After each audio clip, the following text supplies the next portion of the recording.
நீ செய்வதை யாரால் தடுத்திடக்கூடும்? நீ சொன்னதை யாரால் எதிர்த்திடக்கூடும்? நீ செய்வதை யாரால் தடுத்திடக்கூடும்? நீ சொன்னதை யாரால் எதிர்த்திடக்கூடும்? நீ செய்வதை தடுப்பவனில்லை, சொன்னதை எதிர்ப்பவனில்லை. நீ சொன்னதை தடுப்பவனில்லை, சொன்னதை எதிர்ப்பவனில்லை. வல்லமை நிறைந்த வார்த்தையானவரே இயேசுவே. ஆதியிலே வார்த்தை இருந்தது, அந்த வார்த்தை தேவனிடத்தில் இருந்தது, அந்த வார்த்தை தேவனா இருந்தது. இப்போ நமக்கு என்ன கஷ்டம் வந்தாலும், ரொம்ப சந்தோஷமா இருந்தாலும், நமக்கான ஆறுதலை நம்ம தேடி போறதுக்கு பைபிள் இருக்குல்ல. அந்த பைபிள்ல நம்ம படிக்கிற ஒவ்வொரு வார்த்தையும் நம்மள எவ்வளவு அதிகமா தேற்றுறது இல்ல. நம்ம எவ்வளவு உடைஞ்சு போயிருந்தாலும், நம்ம ரொம்ப சந்தோஷமா இருக்கோம், ஒரு நல்ல விஷயம் பண்ண போறோம் அப்படின்னா கூட நமக்கான பதிலையும் நமக்கான கம்ஃபர்ட்டையும் நம்ம எதுல தேடுறோம்? பைபிள்ல தேடுறோம். அந்த பைபிள் நம்ம கையில எப்போ வந்துச்சு, எப்படி வந்துச்சுன்னு தெரிஞ்சுக்கலாம். பைபிள் நமக்கு கிடைச்சிருக்கு.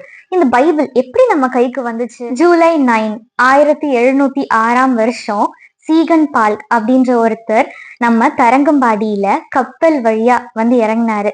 ஜெர்மன்ல இருந்து இந்தியாவுக்காக வந்தார். அவர் எதுக்கு வந்தாரு தெரியுமா? King Frederick IV of Denmark அவரை அனுப்புனாரு. எதுக்கு அனுப்புனாரு?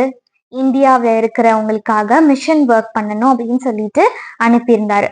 சீகன் பால்க் இங்க வந்து என்ன மிஷன் ஒர்க் பண்ணினார் தெரியுமா? ஃபர்ஸ்ட் அவர் பண்ணின விஷயம் தமிழை கத்துக்கிட்டாரு. இங்க இருக்கிற லோக்கல்ஸ் கிட்ட எப்படி பேசணும், என்ன மாதிரியா பேசினா அது மரியாதை அப்படின்னு எல்லாம் தெரிஞ்சுக்கிறதுக்காக அவரு தமிழ் மொழிய கத்துக்கிட்டாரு.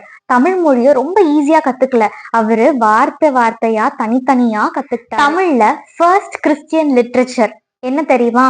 நம்ம புதிய ஏற்பாடு. அதை அச்சிட்டது நம்ம பர்த்தலேமியோ சீகன் பால்க் தான். அவரு கத்துக்கிட்ட லாங்குவேஜை வச்சு ரொம்ப கஷ்டப்பட்டு அந்த வார்த்தை என்ன மாதிரியான ஒரு மீனிங்கை வந்து கொடுக்குது அப்படின்னு சொல்லி எல்லாம் தெரிஞ்சுக்கிட்டு, அழகப்பன் அப்படின்னு சொல்லிட்டு அவருக்கு ஒரு பர்சனல் இன்டர்பிரேட்டரையும் வச்சு இந்த புக்கை அவர் மொழிபெயர்த்தாரு. அது அவர் ஈஸியா பண்ணி முடிக்கல. அவருக்கு ஜெயில் போக வேண்டியது இருந்துச்சு, உடம்புல நிறைய சிக்னஸ் இருந்துச்சு. இது எல்லாத்தையும் தாண்டி அவரோட ஒரே கோல், நம்ம தமிழ் மக்கள் அவங்க லாங்குவேஜ்லயே பைபிள் படிக்கணும் அப்படின்றது தான்.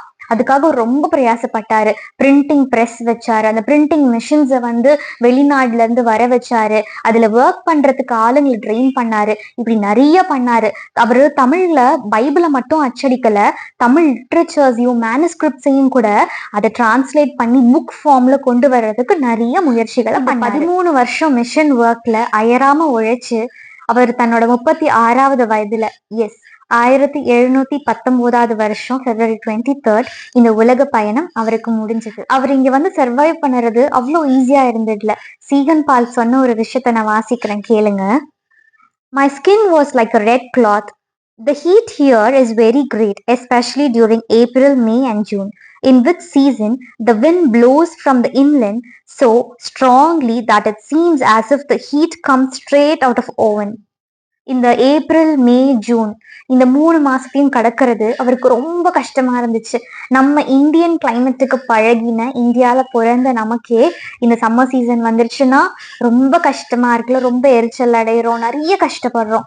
ஆனா அவரோட கம்ஃபர்ட் ஜோன் எல்லாத்தையும் விட்டுட்டு வந்து நமக்காக நம்ம மொழியில நம்ம வந்து பைபிள் வாசிக்கணுன்றதுக்காக அவர் இங்க வந்து கஷ்டப்பட்டாரு. அவரு அதை சொல்லும் போது கூட ஓவன்ல இருந்த ஹீட் எப்படி நமக்கு இருக்குமோ அந்த மாதிரியா இந்த சம்மர் சீசன் இருக்கு அப்படின்னு சொல்லியிருக்காரு. ஆனாலும் he did not choose to go back. நான் என் ஊருக்கே திரும்பி போயிடுறேன், நான் அங்க உட்காந்து டிரான்ஸ்லேட் பண்றேன் அப்படின்னு அவர் சொல்ல பண்ணாரு. இங்க இருந்த மக்களை அவர் நேசிச்சாரு, இங்க இருந்த மக்களுக்கு ஆண்டவரோட அன்பை சொன்னாரு. இந்த பைபிள் இப்போ நம்ம கையில ரொம்ப ஈஸியா கிடைச்சிருக்கலாம், நம்ம கடைக்கு போய் காசு கொடுத்து வாங்குற மாதிரியான ஒரு விஷயமா இருக்கலாம். ஆனா அப்போ பல உயிர் தியாகங்களும் பல நேர தியாகங்களும் குடும்ப தியாகங்களும் நடந்துதான் இந்த பைபிள் நம்ம கிடைச்சிருக்கு. இவ்வளோ நூற்றாண்டுகளுக்கு அப்புறமும் இந்த வார்த்தையில ஒரு உண்மை இருக்கு, ஒரு ஜீவன் இருக்கு, ஒரு சத்தியம் இருக்கு. இந்த வார்த்தை நம்ம வாழ்க்கையை டிரான்ஸ்ஃபார்ம் பண்ணக்கூடிய முழு சக்தியும் கொண்டது. இந்த வார்த்தைக்கான முக்கியத்துவத்தை எப்பவுமே நம்ம கொடுக்க மறந்துட வேண்டாம். பட் இந்த பைபிளை பேணி காக்க வேண்டியது நம்ம ஒவ்வொருத்தரோட கடமையும் கூட. See you in the next video. Bye bye. God bless you.